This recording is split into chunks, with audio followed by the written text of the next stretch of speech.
Pessoal, bom dia, boa tarde, boa noite. Eu sou o Léo e vamos continuar aí esses estudos nossos aqui agora de termodinâmica. Só para lembrar um pouquinho o que a gente viu em todos esses vídeos. A gente começou falando de fluidos, a gente falou de hidrostática, hidrodinâmica, depois a gente falou de temperatura, depois falou de lei zero termodinâmica, falou da teoria cinética de gases e falou da primeira lei termodinâmica.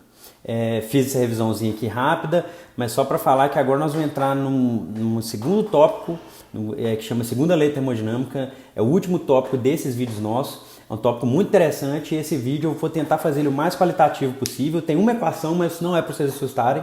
Tem uma equação, mas ele é bem qualitativo. Eu queria mostrar para vocês vários eventos da natureza, ou vários fenômenos da natureza que indicam para a gente essa tal dessa segunda lei termodinâmica. Então vamos prosseguir aqui já, mas só que eu vou fazer outra revisão. Por que você quer fazer assim? Porque eu quis. Porque eu que mando no vídeo aqui, eu vou fazer assim e pronto. Então aqui a gente começou falando da lei zero termodinâmica, que ela vai nos falar sobre equilíbrio térmico. E essa lei zero termodinâmica aqui era importante para quê? Para a gente falar de escala de temperatura e termômetro. O que a lei zero termodinâmica me diz? Ela me diz que se esse objeto A tiver equilíbrio térmico com o objeto C, e se esse objeto B estiver em equilíbrio térmico com o mesmo objeto C, isso significa que o objeto A está em equilíbrio térmico com o objeto B. Isso era importante para a gente falar das escalas de temperatura, a gente viu isso em outros vídeos, vai estar linkado aí, ou então vocês podem entrar no canal e ver esses vídeos aqui. Beleza? Aí depois que a gente falou um pouquinho sobre gás ideal, a gente chegou nessa equação aqui do gás ideal, que PV é KBNT, ou PV é nRT, onde KB que é a constante de Boltzmann e R é a constante universal dos gases. Essa equação aqui, ela dita para a gente o comportamento de um gás ideal, o comportamento das quantidades macroscópicas de um gás ideal. Depois a gente falou também de um comportamento microscópico no gás ideal. Foi quando a gente estudou teoria cinética de gases, e a gente chegou numa interpretação interessante para a temperatura, que a gente falou assim, a temperatura está relacionada ao movimento médio de moléculas de um certo gás, ou das partículas de um certo gás. Então bacana, a gente falou disso aí tudo, e depois a gente trocou um pouquinho a conversa nossa. A gente falou assim, dado que a gente tenha, por exemplo, um bule com água, e a gente queira aquecer essa água, até mesmo diminuir a temperatura dessa água, eu posso diminuir ou aumentar a temperatura dessa água, ou eu posso aumentar introduzindo calor nessa água, ou transferindo energia através de calor para essa água, ou eu posso até retirar calor dessa água, por exemplo, colocando uma geladeira, eu coloco essa água na geladeira, eu retiro o calor dela e eu diminuo a temperatura dela. Mas a gente falou que a variação de temperatura está relacionada diretamente com essa quantidade que eu chamo de calor. E esse Mzinho C aqui é porque para eu aquecer uma certa quantidade de água é diferente para aquecer uma outra quantidade de água. Por exemplo, esse Czão, esse C' é chamado de capacidade térmica, esse Czinho é calor específico, onde um tem a ver mais com o objeto, esse C' aqui, e o Czinho tem mais a ver com o material que é feito esse objeto. E a gente também pode transferir calor para um objeto e a temperatura dele não mudar. Isso ocorre quando? Isso ocorre quando eu estou numa transição de fase, por exemplo, do gelo para a água, eu posso aquecer o gelo, quando eu estou aquecendo o gelo, ele está se tornando água, não há mudança de temperatura, porque essa energia que eu estou transferindo está sendo utilizada para realizar essa transição de fase. Aí depois a gente falou da primeira lei termodinâmica, a gente falou assim, a temperatura de um sistema ou a energia interna de um sistema, ela pode mudar se eu fornecer calor? Sim, só que ela pode também mudar se eu realizar trabalho sobre o sistema.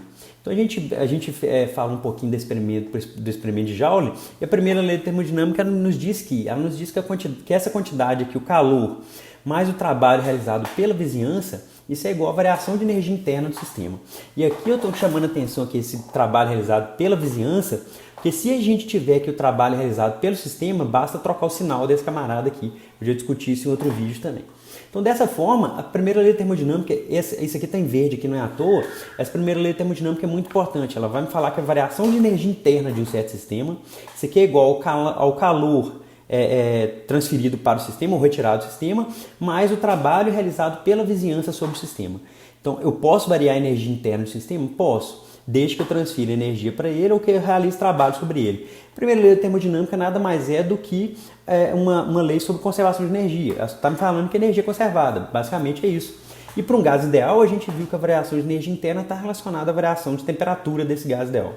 Mas a primeira lei termodinâmica ela me diz sobre conservação de energia, mas a gente pode se perguntar, quanto dessa energia ela pode ser utilizada para a realização de uma certa tarefa? Por exemplo, se eu tiver, pensa lá na hidrelétrica que está mandando energia para eu realizar essa tarefa, por exemplo, de gravar esse vídeo. Então, 100% dessa energia eu estou utilizando aqui, eu tenho essa capacidade de utilizar 100% de uma certa energia para realizar uma certa tarefa ou não? E aí a gente vai tentar começar a refletir nisso agora com a segunda lei termodinâmica. Mas para isso, antes disso, quer dizer, eu queria falar um pouquinho, lembrar com vocês esses processos térmicos aqui. Então a gente falou aqui do processo isobárico, onde a pressão é constante, esse processo de A a C aqui, onde existe calor e trabalho envolvidos.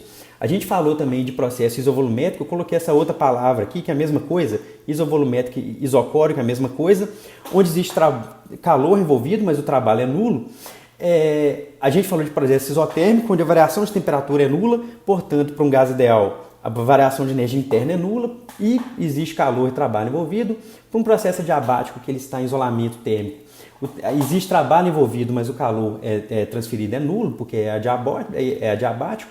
E para processos cíclicos, onde ele sai desse ponto B e retorna para o mesmo ponto B, a temperatura é a mesma nesse ponto B, então a variação de energia interna é nula para qualquer processo cíclico. Isso aqui a gente já viu lá atrás. Então, olha só, voltando à primeira lei de termodinâmica, ela me fala da conservação de energia. Uma pergunta que a gente pode fazer é, toda essa energia ela pode ser realizada para a realização de uma certa tarefa? Sim ou não? Mas antes disso, eu estou mostrando aqui um vídeo de um ovo. Um ovo quebrando.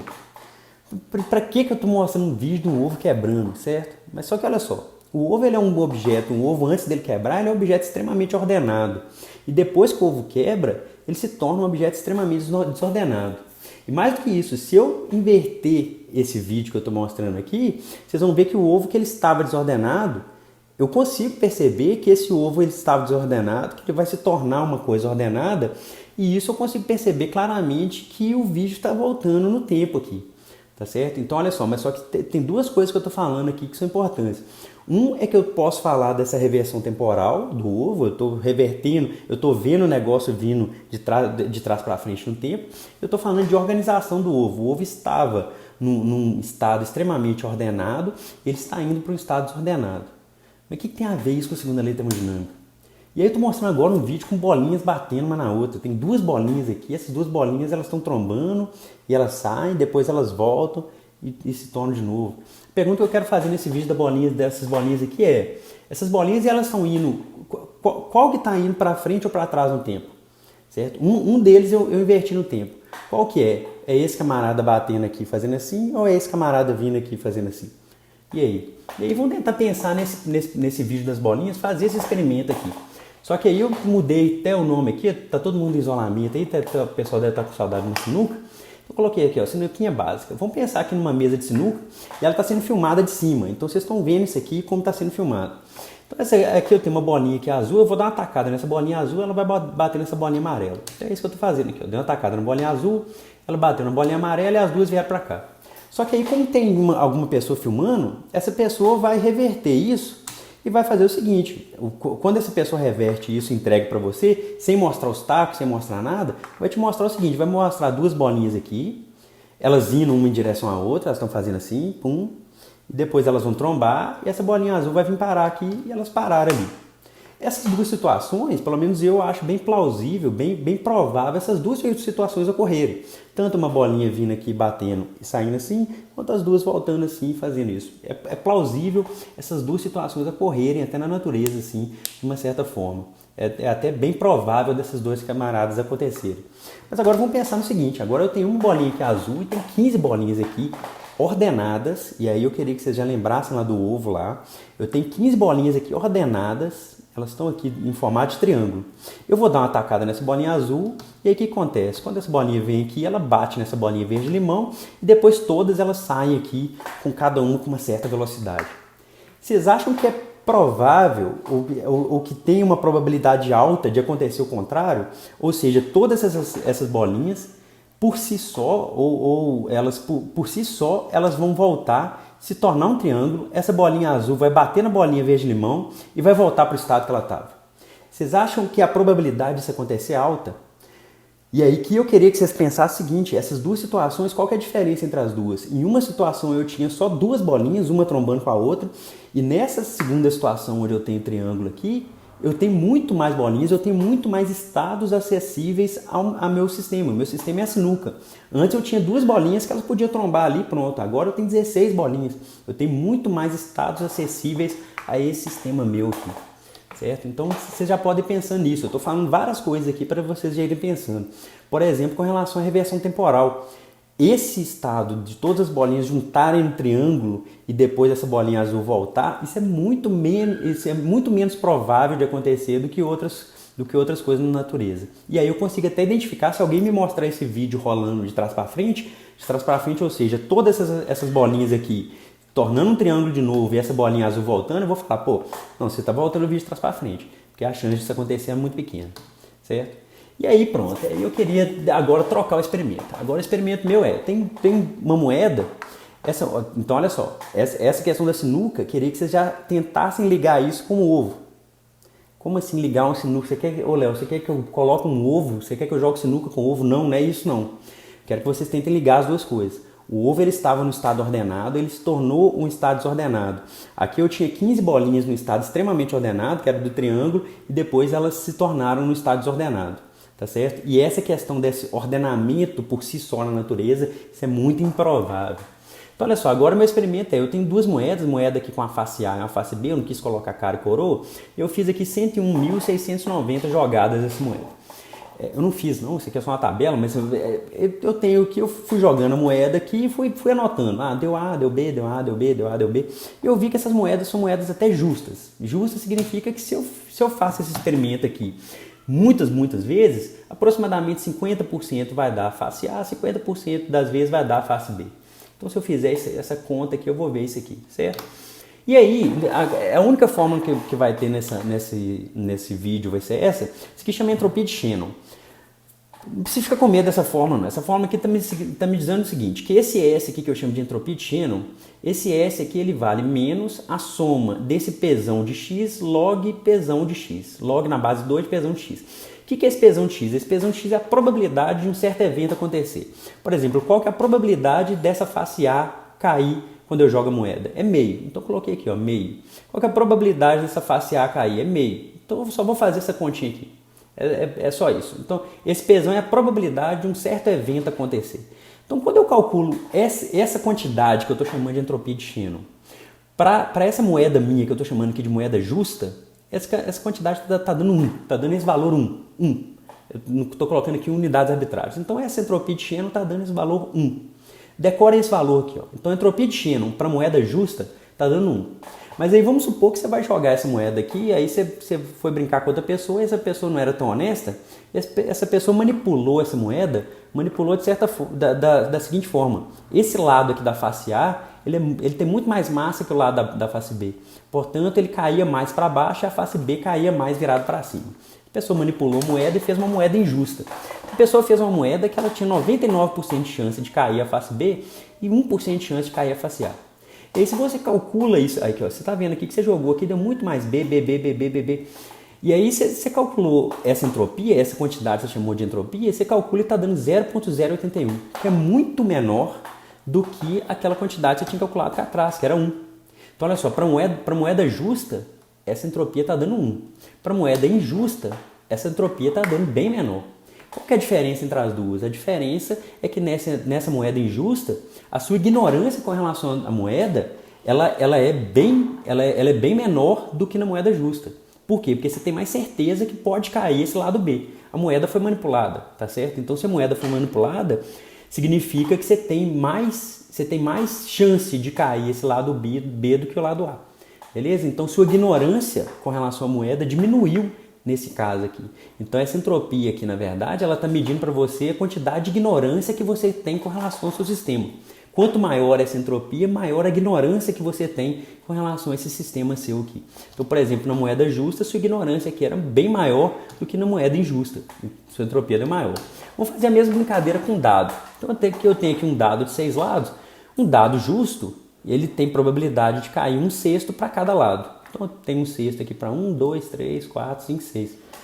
Então, ele tem 1/6 de probabilidade para cair para cada lado aqui. Se você calcula essa quantidade que eu chamo de entropia, está dando 2,585. Então, essa quantidade de entropia de Shannon, para um dado justo, está dando 2,585. Se eu fizer essa mesma conta para um dado injusto, ou seja, para um dado que tem mais chance de cair, por exemplo, o lado 3 aqui, o que vocês acham que vai dar? Vai dar um valor maior ou menor? E aí, responde agora. Vai dar um valor menor. Se a gente fizer isso aqui para um dado injusto, olha só, esse dado injusto aqui, ele tem 90% de chance de cair em um certo lado e 0,02 de cair, então tem 2% de chance de cair um certo outro lado. Vocês estão vendo que essa entropia está dando 0,7, que é bem menor que esse camarada aqui, ó. Então, olha só, a minha ignorância com relação ao dado, ela diminuiu. A minha ignorância diminuiu, tá certo? Por quê? Porque eu tenho mais certeza com relação a alguma coisa aqui que está acontecendo no dado. E aí vocês já podem tentar levar isso também na questão do ovo e da sinuca. Quando eu tinha mais estados acessíveis, no caso da sinuca, por exemplo, que eu tinha 16 bolinhas, eu tinha mais estados acessíveis, a minha ignorância com relação a cada bolinha ali que estava saindo era muito maior do que quando eu tinha 2 bolinhas. Já pode ir ligando essas coisas aí. E aí eu voltei aqui no vídeo das bolinhas, foi até bom eu dar essa entrada, que eu voltei aqui nos vídeos das bolinhas e aí eu pergunto para vocês, qual desses 2 vídeos que está indo para frente ou para trás no tempo? É a bolinha vindo aqui e batendo aqui? Ou é a bolinha voltando aqui fazendo isso aqui? Qual dos 2 que está indo para frente ou para trás no tempo? E aí, fica a pergunta. E no ovo? No ovo eu consigo falar. No ovo eu consigo falar assim, ó, peraí. O ovo ele saiu desse estado aqui que está ordenado, ele quebrou e ele está indo para um estado extremamente desordenado. Certo? Então, isso tudo acaba estando interligado por essa tal de entropia, que tem relação com essa ignorância nossa com relação ao sistema, que tem relação também com o grau de desordem do nosso sistema. Quanto maior a entropia, maior o grau de desordem do nosso sistema, do nosso universo aí. E além disso, a entropia vai ter a ver com uma coisa muito interessante, que é com a disponibilidade nossa para realizar, com a disponibilidade de energia para a gente realizar uma certa tarefa. Então vamos supor que isso aqui está simulando uma hidrelétrica, vamos pensar assim, eu tenho água aqui batendo aqui nessa roda, e essa roda aqui vai fazer acender a luz aqui, tá certo? Então rodou aqui e está fazendo acender essa luz. Eu posso inclusive colocar aqui uma chaleira, coloquei uma chaleira e aqueci a chaleira aqui, e aí ela vai sair um vapor aqui e vai fazer essa roda rodar que vai fazer acender essa luz.